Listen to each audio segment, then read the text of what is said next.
के इस मंदिर के ऊपर हवाई जहाज तो छोड़िए, एक परिंदा भी नहीं उड़ता, क्योंकि भगवान से ऊपर भला कौन जा सकता है। आज आपको उसी मंदिर की कहानी बताने वाला हूँ जो दिल्ली से करीब 2000 किलोमीटर दूर है। वहाँ आज भी जब रथ यात्रा निकलती है तो पूरी दुनिया श्री कृष्ण की भक्ति के रंग में रंग जाती है। दोस्तों, चारों धामों में से एक जगन्नाथपुरी मंदिर उड़ीसा के पुरी में है, जहाँ भगवान श्री कृष्ण का दिल धड़कता है। ये पहला मंदिर है जहाँ भगवान श्री कृष्ण के साथ राधा रानी नहीं बल्कि उनकी बहन सुभद्रा की मूर्ति है और साथ में बड़े भाई दाऊ जी यानी बलराम की मूर्ति भी है। कहते हैं भगवान श्री कृष्ण की मूर्ति में जो ब्रह्म पदार्थ है वही उनका दिल है। हर 12 साल में भगवान की मूर्ति बदल दी जाती है। जब भगवान जगन्नाथ जी की मूर्ति बदली जाती है तो इस ब्रह्म पदार्थ को पुरानी मूर्ति से निकालकर नई मूर्ति में रखा जाता है। जब इस रस्म को किया जाता है तो उस समय पूरे शहर की बिजली को काट दिया जाता है। मंदिर ही नहीं बल्कि पूरा शहर अंधेरे में डूब जाता है।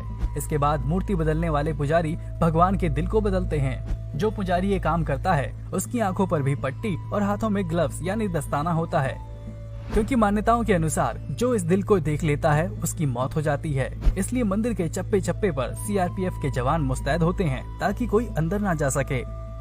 इस रस्म को करने वाले पुजारी बताते हैं कि जब वो दिल को एक मूर्ति से दूसरी मूर्ति में रखते हैं तो उस समय लगता है कि उनके हाथ में खरगोश की तरह कुछ है जो उछल रहा है। ये एक तरह से दिल के धड़कने का एहसास होता है। इसके अलावा मंदिर से जुड़ा एक और रहस्य है जो आज भी वैज्ञानिकों को हैरान परेशान करता है।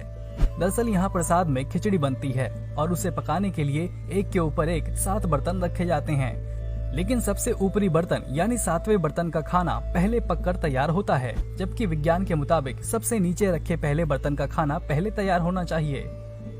यहाँ जितना भी प्रसाद बनता है वो कभी कम नहीं पड़ता। अगर भक्तों की संख्या किसी दिन कम होती है तो अपने आप प्रसाद कम हो जाता है। मंदिर का गेट बंद होते ही प्रसाद बर्तनों से गायब हो जाता है। कहते हैं कि यहाँ 500 रसोइये और उनके 300 सहयोगी काम करते हैं। इस हिसाब से आप अंदाजा लगा सकते हैं कि मंदिर की रसोई कितनी बड़ी होगी। ये बिल्कुल द्रौपदी की रसोई की तरह है, जहाँ कितने भी लोग पहुँचते थे तो सबको भरपेट खाना मिलता था। वो भी भगवान श्री कृष्ण की कृपा थी। तो भला भगवान श्री कृष्ण के घर में प्रसाद कम कैसे पड़ सकता है।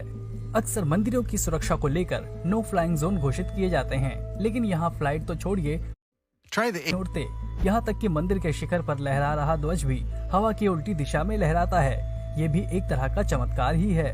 करीब 4 लाख वर्ग फुट में बने इस मंदिर के शिखर की खास बात यह है कि धूप कितनी भी तेज हो इसकी परछाई नहीं दिखती। मंदिर के शिखर पर भगवान श्री कृष्ण का सुदर्शन चक्र लगा है, जिसकी खास बात यह है कि आप इसे किसी भी ओर से खड़े होकर देखेंगे तो यही लगता है कि चक्र का मुंह आपकी ओर है। हर साल जुलाई अगस्त के महीने में जब यहाँ रथ यात्रा निकाली जाती है तो पुरी राजवंश के उत्तराधिकारी और पहले वहाँ के राजा खुद सोने की झाड़ू से रास्ता साफ करते थे। कहते हैं भगवान का रथ खींचने से सारे पाप धुल जाते हैं। इसलिए एक बार एक मुस्लिम व्यक्ति ने सुप्रीम कोर्ट का दरवाजा खटखटाया था कि हमें भी रथ खींचने की अनुमति दी जाए। तब से ये विवाद खत्म हो गया कि दूसरे धर्म के लोग रथ नहीं खींच सकते। वैसे भी भगवान तो एक ही है। जब भगवान ने भेदभाव नहीं किया तो इंसान ऐसा क्यों करे। करीब 800 साल पुराने इस मंदिर के रहस्यों को जानकर अब तक वैज्ञानिक भी हैरान हैं। आखिर ये सब होता कैसे है। लेकिन कहते हैं प्रभु की इच्छा हो तो कुछ भी संभव हो सकता है। कहीं मूर्तियां आपस में बात करती हैं तो कहीं मूर्तियों को देखकर लगता है कि ये जीवित हैं। लेकिन ये पहला मंदिर है जिसमें एक नहीं बल्कि कई रहस्य हैं। वैसे भी द्वापर युग में भगवान श्री कृष्ण का जन्म ही चमत्कार के साथ हुआ था। उनके जन्म के साथ ही जेल की सुरक्षा में खड़े सुरक्षा कर्मी सो गए थे और जेल के दरवाजे अपने आप ही खुल गए थे। जन्म के बाद उनका जीवन भी रहस्यों से भरा रहा और कहते हैं जब भगवान श्री कृष्ण के पैर में जब एक शिकारी ने बाण मारा तो वो देह त्याग कर परम धाम को चले गए थे। वो शिकारी अंगद था जिसने त्रेता युग में अपने पिता बाली की मौत का बदला लिया था।